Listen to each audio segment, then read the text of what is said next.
Je m'appelle Évelyne Quentin-Bergeron. Je suis artisane tisserande. Je produis et crée des objets textiles grâce au tissage, à la technique du tissage avec un métier à tisser.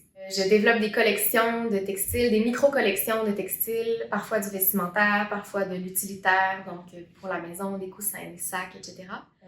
Je suis à la Cité internationale de la langue française pour une période de 2 mois pour une résidence en collaboration avec le Conseil des arts et lettres du Québec. Je suis venue faire une résidence en textile pour travailler sur un projet qui allie le tissage et les textes de chansons. C'est un exercice d'analyse des textes pour aller essayer de retirer les éléments techniques qui font du texte un texte, donc les lettres, les phrases, les mots, les vers, les paragraphes et tout ça.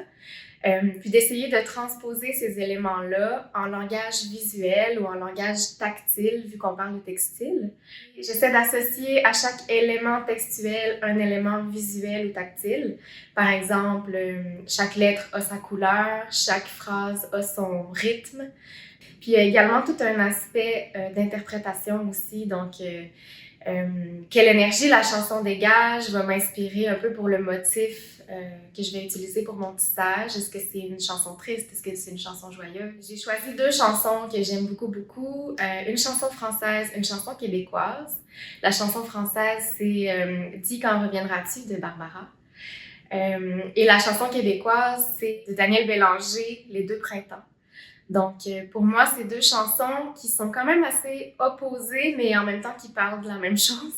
C'est 2 chansons qui parlent d'amour, bien sûr, mais aussi d'espoir et de confiance dans le temps qui passe et dans le rapport qu'ils ont avec leur amoureux ou leur amoureuse au moment où la chanson a été écrite.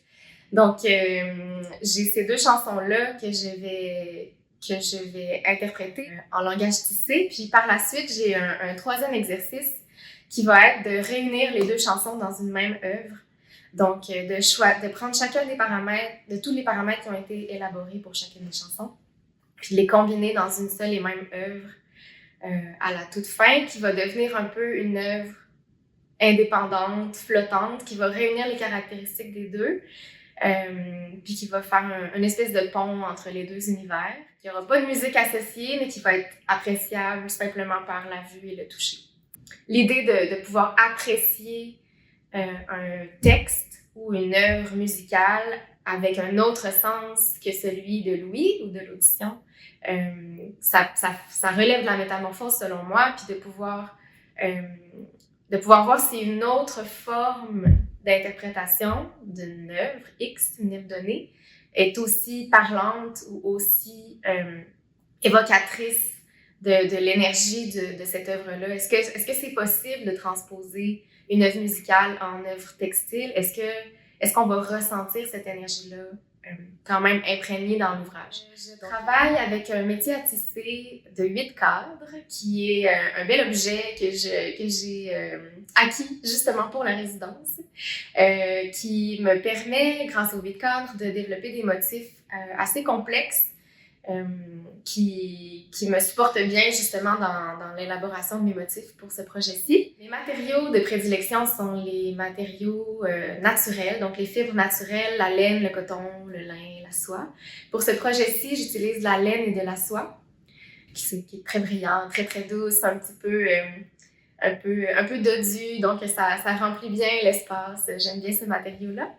Je travaille beaucoup aussi en teinture naturelle, donc je pars d'une fibre qui est neutre ou qui est naturelle, donc soit grise, soit blanche. J'ai fait de la teinture avec de la cochenille, avec du sumac, avec du fer. Donc c'est encore une fois d'aller chercher une interprétation plus personnelle à la couleur qui me parle toujours beaucoup, qui est souvent le point de départ de beaucoup de mes projets. J'ai voulu aller chercher des teintes spécifiques pour chacune des chansons. Par exemple, pour les 2 printemps, un rose joyeux. Pour Quand reviendras-tu, un gris beaucoup plus triste, plus sombre. On peut avoir beaucoup de contrôle en teinture naturelle, mais il y a nécessairement une part où il faut accepter que la nature va agir comme elle le désire. Donc, c'est vraiment une des parties qui me plaît beaucoup dans la teinture naturelle. Donc, à mi-parcours, présentement, j'ai fait plusieurs allers-retours parce que, premièrement, c'est un nouveau métier, donc un nouvel outil que j'apprends à connaître. Puis tous les métiers, les gens qui tissent sauront que chaque métier a sa personnalité. Et donc, on apprend à se connaître, puis on apprend à travailler ensemble. Maintenant, je suis en contrôle de chacun des paramètres. J'ai commencé à tisser. Donc, j'ai commencé par la chanson de Barbara. Jusqu'à maintenant, j'étais plutôt artisane, donc je produis principalement des objets utilitaires. C'est pas mal une première expérience pour moi dans le monde de l'art visuel, donc d'être un peu plus dans le domaine du concept, puis un peu plus dans la lenteur, moins dans la production aussi, ce qui est quand même très intéressant. On a fait un atelier avec les familles, donc parents, enfants, qui reprenait un peu l'esprit de mon projet, donc qui était en famille de décider d'un mot à tisser ou d'une émotion, puis ensuite d'associer à chacune des lettres du mot qu'ils avaient choisi une couleur. Puis ensuite de ça, il y avait tout un apprentissage de comment monter un petit métier à tisser, comment monter la chaîne, comment on faisait pour tisser, les techniques de base. Il y a tout un aspect éducation à ma pratique, donc j'aime beaucoup donner des cours de tissage, des ateliers. J'aime beaucoup transmettre cette passion que j'ai découvert il y a déjà 6 ans. Puis peut-être aussi qui sait te donner la piqûre à la relève.